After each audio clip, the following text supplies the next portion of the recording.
What's going on, guys? Stevie from the Minimasters here, and today I'm showing you how to add a hatch so you can access your fuel pump whenever you want. So this isn't like the full tutorial on how to do this because I've actually already done this to my front tank, and that's actually what got me started on making these videos. So here is the original hatch, and as you can see, in as little as 2 seconds, I can access my pump. I don't need to take the bed off, and I don't need to drop the tank. How awesome is that, okay? It just took a several-hour repair and made it into a several-minute repair. Now, obviously, this may not be popular because, well, you gotta cut a hole in the bed of your truck, and some of you may not be hot on that. But for those who do like this idea, stay tuned. So anyway, my original design used this whole hinge idea, but the trouble is it doesn't really hold up as far as putting weight on it. Now, I've had my box sitting over top of it, so there's never really been any real weight on this, and I've also had a bed liner. Now, I've gotten rid of both because, well, my bed is suffering from that bed liner, and yeah, I hate rust. So, to improve upon the idea, I've decided what I'm going to do is actually make a larger hatch that actually hangs over each edge a good 2 inches or so. That way, there's constant support all the way around, whereas this only has tabs here at the end and of course the hinge side. So I bought this bed patch panel from Raybucks.com, one of my favorite places to get patch panels anymore. And basically, I'm going to keep it really simple here. I'm actually just going to cut it straight across here and keep all the original edges. And the reason I'm doing that is because I'm actually going to enlarge the hatch, because as you can see, after I installed my new tank, the pump is just a little bit over more. And then the other thing is I want access to the vent here because that also needs the bushing changed. As you can see, I got a little extra rubber. So another video coming on that. Obviously it will be contingent on having a hatch. So anyway, I'm gonna get started by basically a rough layout here. And then I'm gonna start cutting. I just use an angle grinder and a cutoff wheel. So I'm gonna cut this hole the way I'd like it, and then I'll bring you back. Now, quick note here, your fuel lines are right here, okay? So in order to not cut those, what I did before is I actually took a piece of sheetrock or even plywood, and I slid it underneath the bed as a protective barrier. That way you don't slice any of that up and give yourself a bigger headache, okay? So just keep that in mind. Don't go too deep, and make sure you put something under there that won't cut anything sensitive. So I'm gonna get to it and I'll bring you back. So here we are, guys. Here is the patch.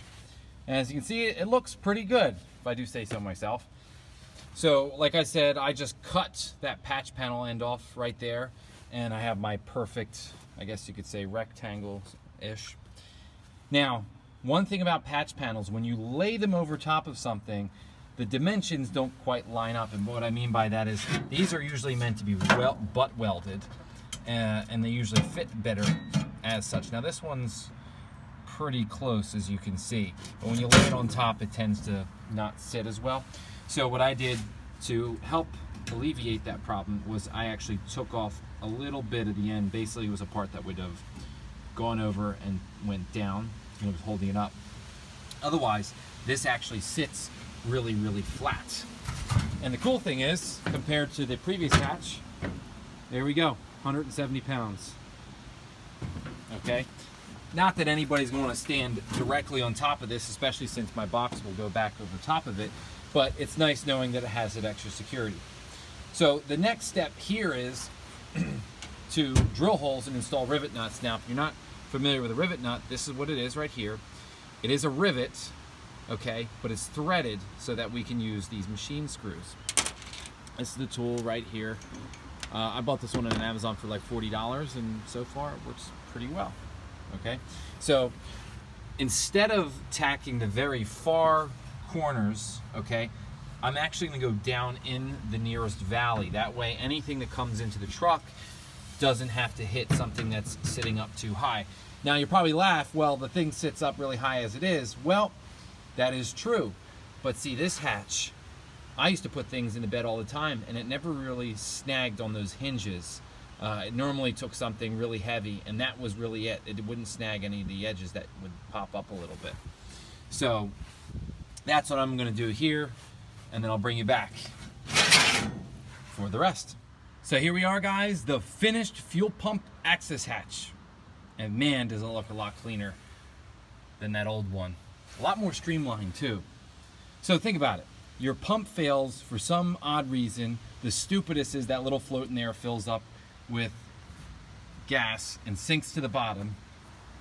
And now you got to take the whole bed off or your tank. Or you can just grab your screw gun.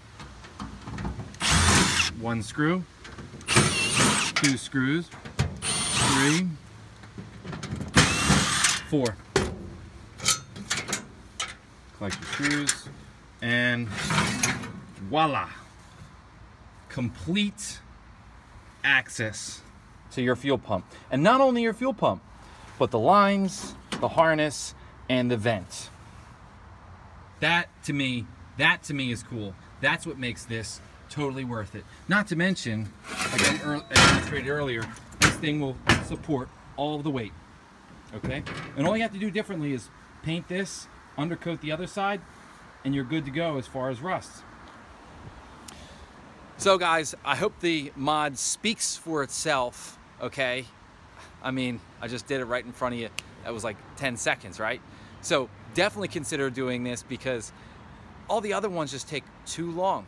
Now, some of you might like to keep the integrity of your bed. I get that. I really do get that. But in my case, it's nothing like being able to unscrew the thing and push it over. And I've had multiple failures right in a row where I just didn't want to have to drop the tank multiple times or try to pull the bed off. One's a one-man job, one's a two-man job. So hopefully you'll consider doing this mod and you will enjoy the same kind of ease of access that I do. So that's all for me. Hit the subscribe icon over here. Check out some of my other videos. I'm Stevie from the Minute Masters. Thanks for watching.